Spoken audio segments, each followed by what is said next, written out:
Ele parou completamente de se alimentar. Os hormônios do estresse acabaram com todas as proteínas e gorduras de seu corpo, causando o colapso de seu sistema imunológico. Ele assinou a sua própria sentença de morte com esperma. E ele não é o único. Todos os machos que acasalam têm o mesmo fim terrível. Mas por que eles querem sexo tão desesperadamente? Muitas fêmeas morrem enquanto amamentam. Então, quanto maior for o número de parceiras que o macho tiver, maiores serão as chances de que pelo menos uma sobreviverá para criar os seus filhotes. E há outro problema. Se os machos sobrevivessem até uma segunda época de acasalamento, poderiam até cruzar com suas próprias filhas. Talvez seja a maneira de que a natureza impedir uma procriação consanguínea. O sexo não assegura uma nova geração de mardos, mas elimina toda uma geração de machos. Embora algumas espécies façam sacrifícios extremos para procriarem, outras fazem sexo sem arriscar a vida por isso.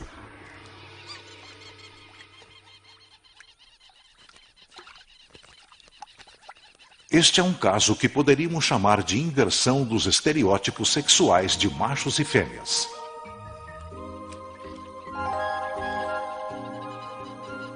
Por toda a região tropical, algumas aves ágeis estão fazendo uma orgia. Este é o estilo liberal das jassanãs. Essas moças de pernas longas cruzam com o maior número de machos possível. É sexo sem parar. Os machos parecem felizes em cooperar, mas apesar de terem metade do tamanho de suas parceiras, eles têm mais do que o dobro do trabalho delas. As jassanãs não são como a maioria das aves. No seu mundo, são os machos que nunca param de trabalhar. Os pais têm de fornecer muito mais que esperma. Eles ficam em casa sozinhos e têm de construir e defender os ninhos, chocar os ovos e criar os filhotes. Enquanto isso, as mães fazem sexo com um parceiro e outro e outro.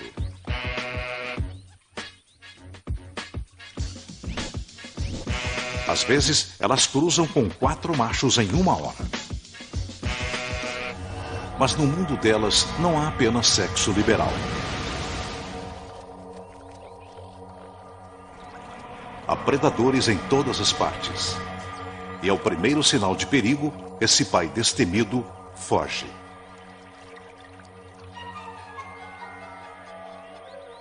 No entanto, isso é astúcia e não covardia. A uma distância segura de seus filhotes, ele começa a atuar.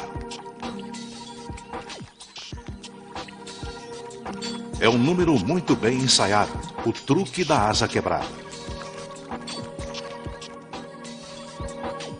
Agora ele parece pequeno, indefeso e um alvo muito fácil.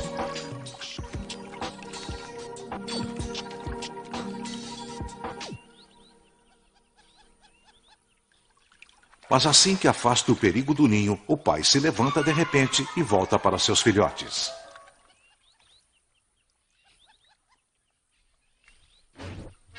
Enquanto isso, a mãe está ocupada com um vizinho. Em uma única época de procriação, ela pode chegar a ter até 30 parceiros. Esse ambiente exige tais libertinagens sexuais. Apenas 1/4 dos ovos eclodirá. E desses, somente cerca de 60% dos filhotes sobreviverão. O resto é perdido para os predadores e as cheias. Esses problemas forçam as fêmeas a terem muitas relações. Elas não têm tempo para nenhuma outra responsabilidade. Os genes da interminável busca por sexo das jassanãs fêmeas serão transmitidos para gerações sucessivas. Mas há uma sociedade em que o sexo é muito mais ritualizado e cruel.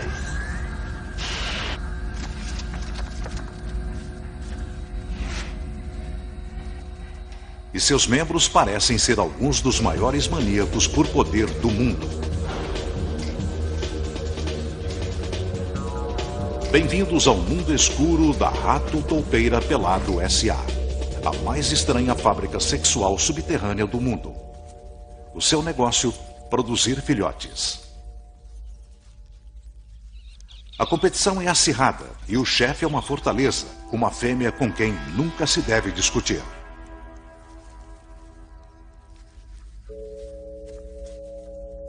Há até 300 vagas disponíveis em sua fábrica.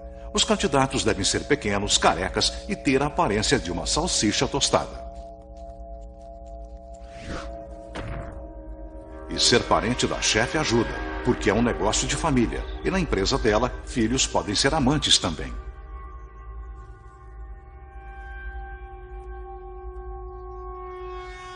Ela tem um harém de aproximadamente 3 filhos, que tem de fornecer esperma sempre que a mãe pedir. E ela é muito exigente. Esta rainha é uma máquina de fazer ratos toupeiras que nunca para.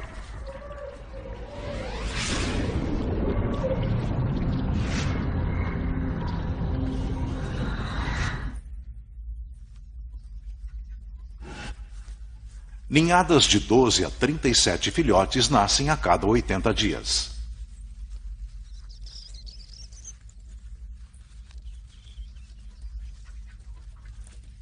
Embora a rainha amamente os filhotes por um mês, eles começam a ingerir sólidos depois de 2 semanas.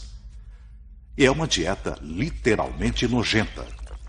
Eles se alimentam de fezes.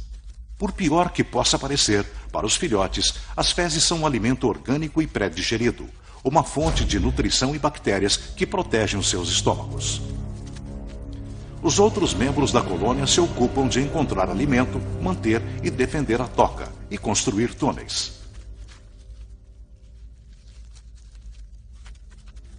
Mas eles não têm tempo para sexo. Eles não têm chance de transmitir seus genes porque a rainha não permite. Ela reprime os instintos sexuais deles com um feromônio em sua urina que espalha por toda a colônia.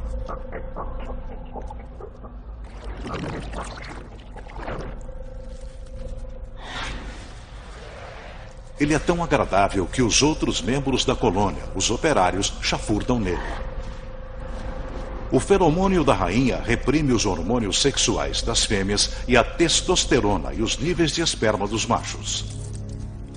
Com os instintos sexuais adormecidos, os operários mergulham no trabalho. E ajudando a rainha a cuidar de suas crias, contribuem sobremaneira para o futuro dos ratos toupeiras. Muito mais do que poderiam ajudar se procriassem. O seu tipo de toca favorece o sistema de trabalho social. O labirinto de túneis é um abrigo seguro.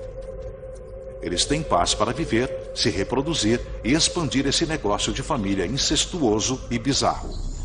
Quando se está em busca de sexo, escolher o momento certo de agir pode ser crucial. Especialmente se este for objeto de seus desejos.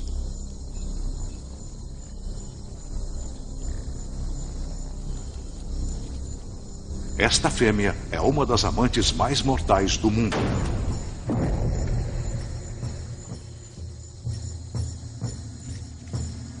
O louva-a-Deus fêmea tem um apetite insaciável.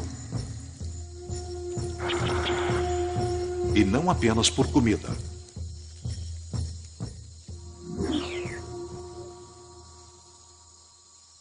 Não existe sexo seguro para um louva-a-Deus macho.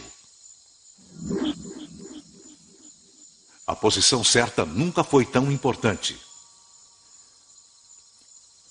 O macho geralmente copula com a fêmea por trás para que as pernas dela não o agarrem, não ser mordido ou coisa pior.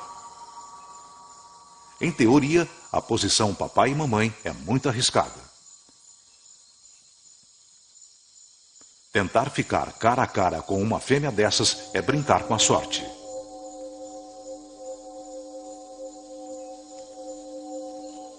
O louva-a-Deus é um predador visual e geralmente come qualquer coisa que se mover. Então, a aproximação desse macho tem de ser muito cautelosa. Ele se move lentamente, muito lentamente. Meio centímetro por hora, apenas.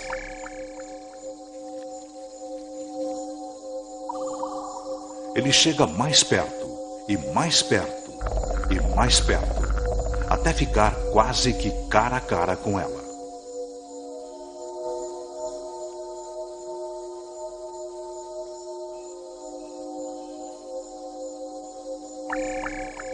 Até agora, tudo bem. Talvez ela possa ver quais são as intenções dele. Então ele toma uma atitude e sobe nas costas dela. Mas ela parece ter outras ideias, quer algumas preliminares. Ela lhe dá uma mordida de amor, a pior que se pode imaginar. Ela começa a comer a cabeça dele. Se ela queria um encontro às cegas, conseguiu.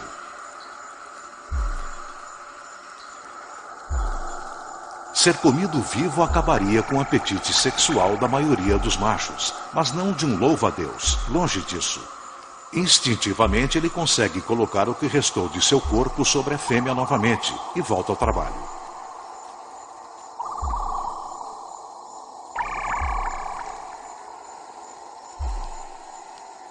Ele perdeu a cabeça de vez, literalmente.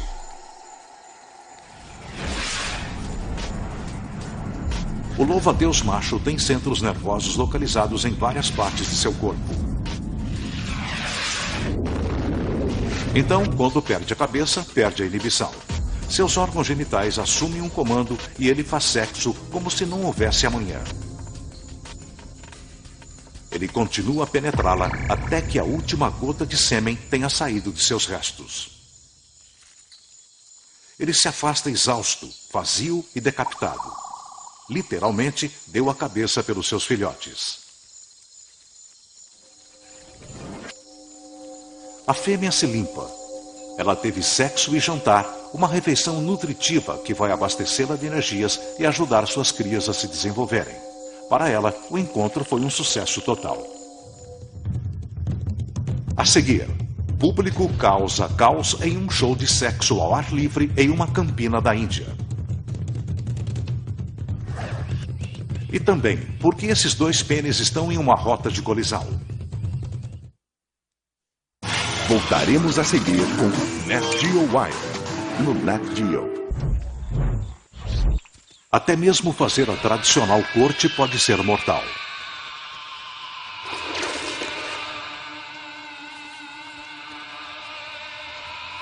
Em uma campina da Índia está fazendo muito calor e está ficando mais quente a cada minuto. Mas não é só o sol que está deixando esses machos quentes e incomodados. Eles estão com sede. Estão com fome. Mas não saem do lugar.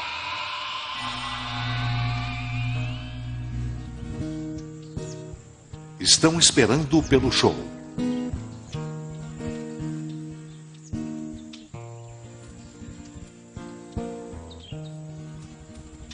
Eles marcaram seus territórios com fezes, urina e odores liberados por glândulas sob seus olhos. Esse costumava ser um campo qualquer. Agora é uma arena. Patrulhar suas fronteiras impede que outros invadam o seu espaço.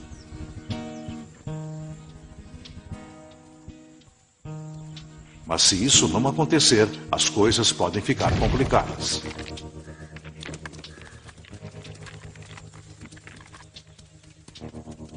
Os retardatários têm de desafiar outros machos para conseguir um espaço. Tudo isso em uma temperatura que se aproxima dos 40 graus. O que poderia valer toda essa tortura? O sexo oposto. Em uma campina perto dali, um grupo de garotas está se preparando. É um bando de fêmeas de antílope negro. Elas estão prestes a entrar no cio e logo estarão procurando pelo parceiro certo. Mas elas são muito exigentes.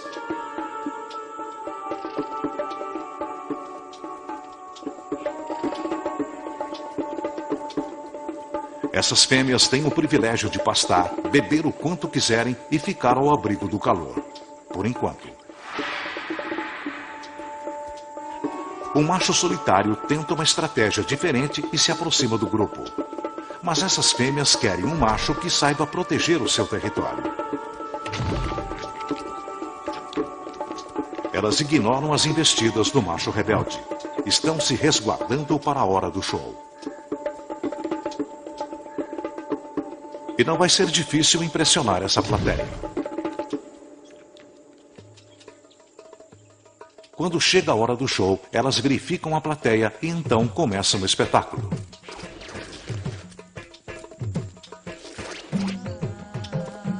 Os machos loucos de desejo assistem e aguardam com esperanças. Mas essas fêmeas só querem sexo com os melhores, os maiores e os mais fortes. Elas desejam encontrar um super macho. Surgem conflitos na plateia.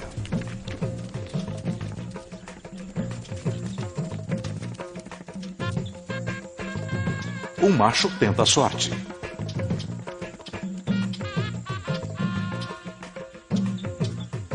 Mas a fêmea não gosta do cheiro que sente.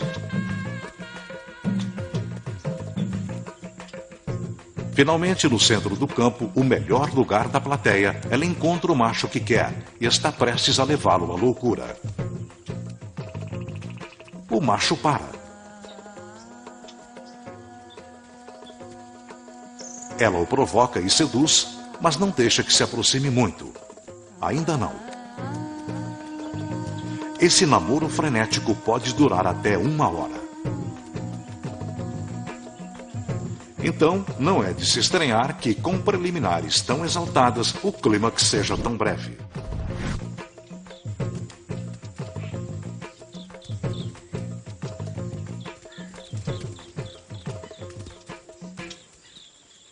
O show acabou para ele.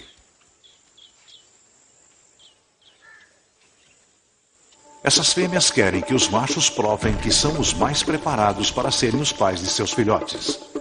E para elas, maior é igual a melhor.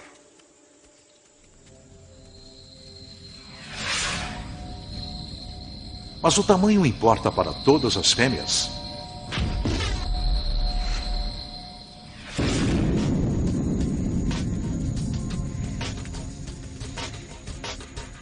Apresento-lhes o cara durão do solo das florestas sul-americanas, a tarântula gigante macho.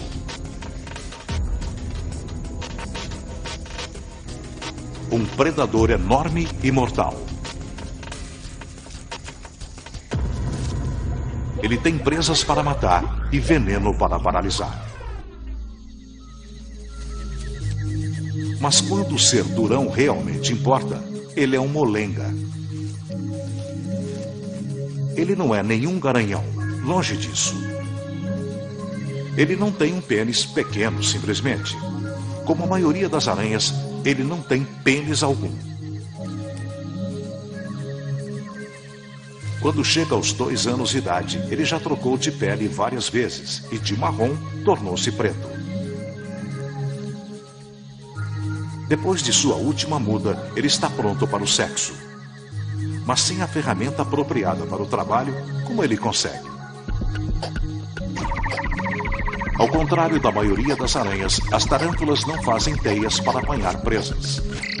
Os machos as tecem para pegar seu próprio esperma. Esse pedaço de seda funcionará como uma esponja de esperma.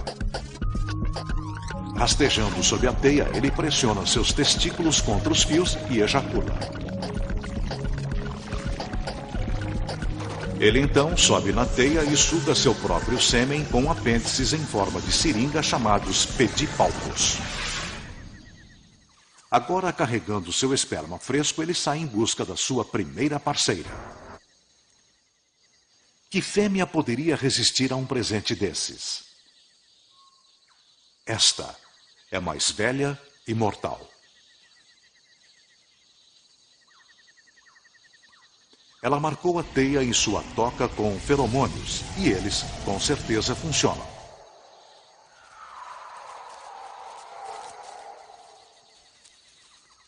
Ela o está atraindo. Mas por quê? As tarântulas não enxergam bem. Os pelos de seu corpo vibram com a aproximação dele, mas não necessariamente porque ela está sexualmente excitada. As vibrações são uma forma de as tarântulas escutarem. Ele se aproxima com cuidado.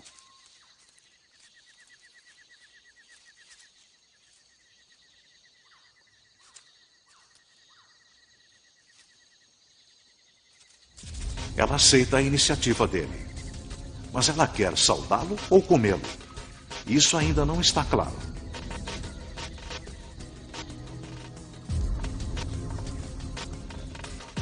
Ele tem uma arma, pequenos ganchos de acasalamento nas suas patas dianteiras.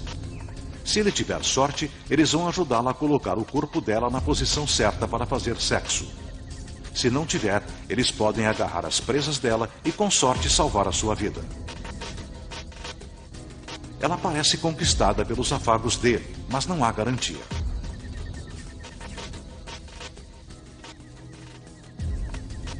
Ele precisa erguer o corpo dela e entregar o seu presente o mais depressa e cuidadosamente possível.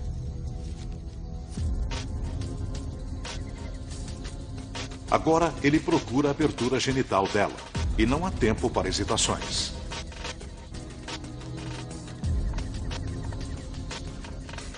Ele introduz seus pedipalpos nela e libera o esperma de seus bulbos. O orgasmo é muito pouco provável, e assim que acaba, ele parte. Cerca de 50% dos machos são mortos por suas parceiras durante ou após o ato sexual. Essa fêmea fatal volta para sua toca. Em breve, ela terá de cuidar de seus filhotes.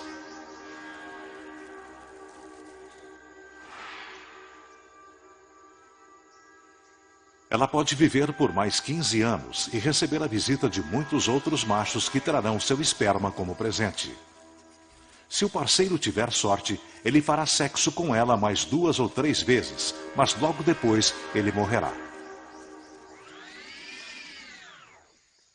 A tarântula fêmea pode comer seus parceiros, mas pelo menos eles têm chances de escapar. Nem todos os machos têm.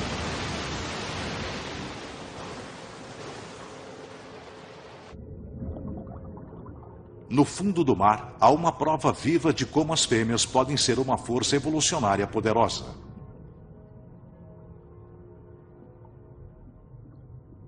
Alguém que tem seus machos exatamente onde ela quer. Sob as ondas do Mediterrâneo, essa fêmea está fazendo sexo. Não com um macho, mas com até 20, todos ao mesmo tempo. E não podemos ver nenhum deles. Essa é uma fêmea de verme Bonellia. Seu corpo tem o tamanho de um telefone celular, mas seu probóscide pode chegar a ter 1 metro de comprimento. Ele é usado para alimentação, aloja o seu cérebro e lança um feitiço sexual bizarro. Ao seu lado, há ovos fecundados.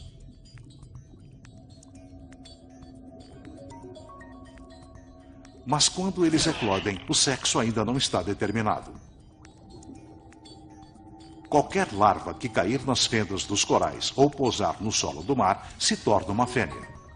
No entanto, os que caem no probóscide da fêmea são sugados. Uma secreção química chamada bonelina os faz tornarem-se machos que migram para o seu útero.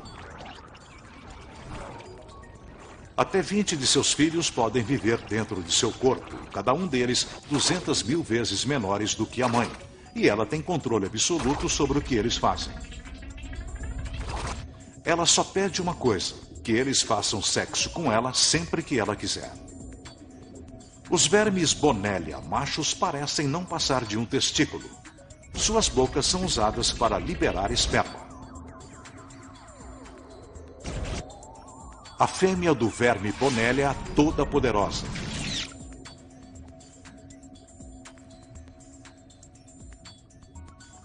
Em vez de fazer com que os machos a procurem, por que não criar os seus próprios machos?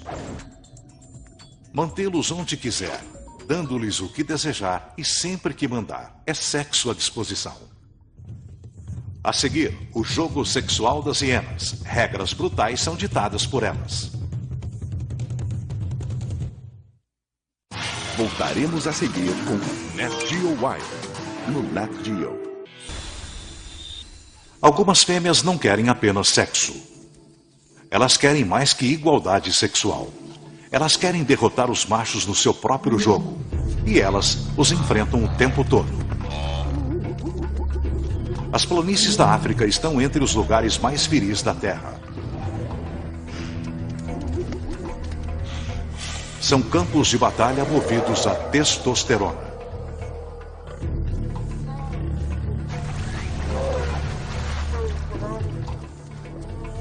Machos valentões se enfrentam e lutam por comida e pelo direito de acasalar.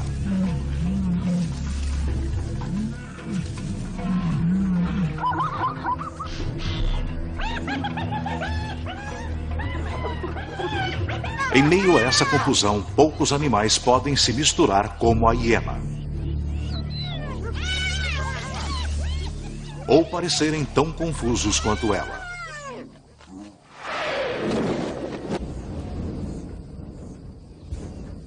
Em um final de tarde, um grupo de hienas malhadas relaxa após uma refeição. O dia está quente, a família está descansando.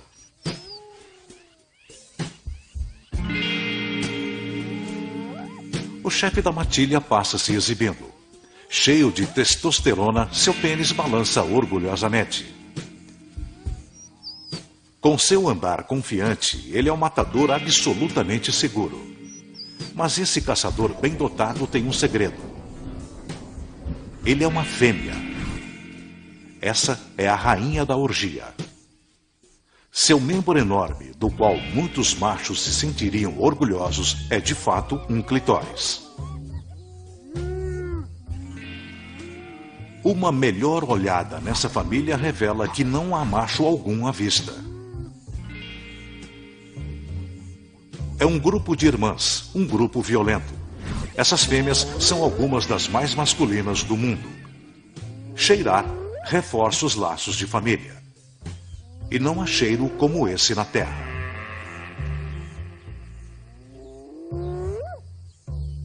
No estágio fetal, as hienas fêmeas entram em contato com altos níveis de hormônio masculino e isso causa mais que apenas pelos no peito. Esses clitóris longos podem até ficar eretos. Para aumentar a confusão, elas também têm um escroto cheio de gordura e tecidos. Ele é coberto por uma pelagem mais grossa que o dos machos.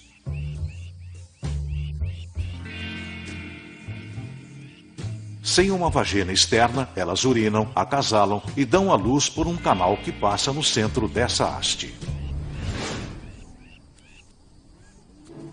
Os machos se mantêm em segundo plano, subservientes, servis e assustados. Essas fêmeas são maiores, mais pesadas e vencem os machos no jogo deles.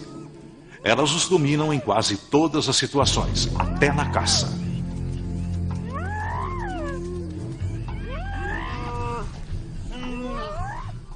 As fêmeas lideram a perseguição.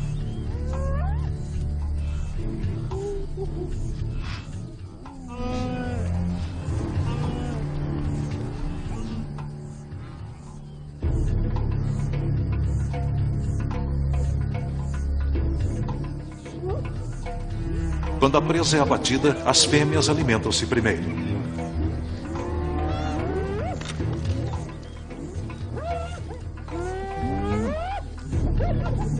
É uma luta intensa por comida.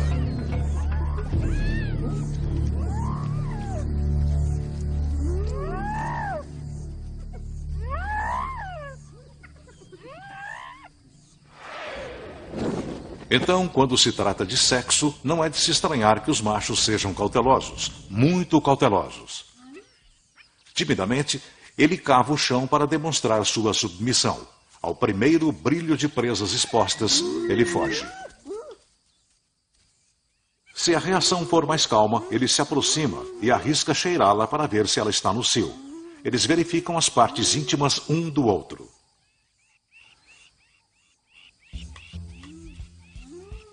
Se o macho passar no teste, vem a parte realmente complicada, o sexo em si. São dois pênis em uma rota de colisão, e a situação é bem complicada. Este é o único momento em que a fêmea não pode bancar a durona. Fortes músculos retratores permitem que a fêmea enrole sua haste como uma manga de camisa, criando uma espécie de entrada. Ele agora tem toda a atenção dela, mas a penetração requer tentativas e erros. Paciência e cutucões. Estocadas e empurrões. E uma fuga rápida depois da ejaculação. Se a cópula é desajeitada, dar à luz por meio de um pênis é pior ainda. É um pesadelo. O clitóris geralmente é ferido durante o parto, deixando sequela que pode levar semanas para cicatrizar. E essas são as mães que têm sorte. Até 20% morrem dando à luz a seus primeiros filhotes. Então por que essas fêmeas se submetem a esse sofrimento? Muitas hipóteses foram levantadas. Para prevenir estupros, para confundir, imitar e até mesmo evitar que os machos matem filhotes. Mas não se sabe ao certo. É um dos grandes mistérios do mundo do sexo.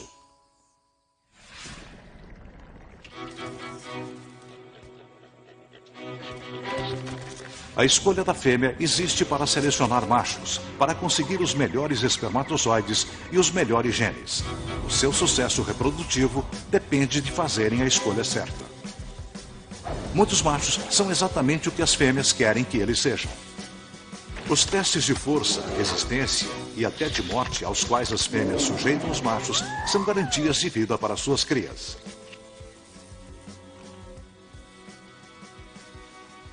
Esses machos não passam de um banco de esperma.